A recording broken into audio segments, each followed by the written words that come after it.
this video, I would like to present to you a small table that converts RGB color code into SOLIDWORKS property color code. The table contains 9 standard colors and one random color at the bottom, where you can insert the RGB color code and receive the SOLIDWORKS color. For example, gray.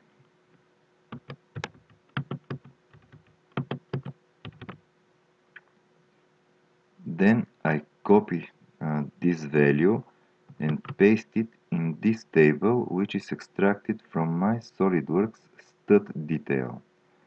I paste the value in this column, which sets the color of the stud configurations. Thank you for watching my video.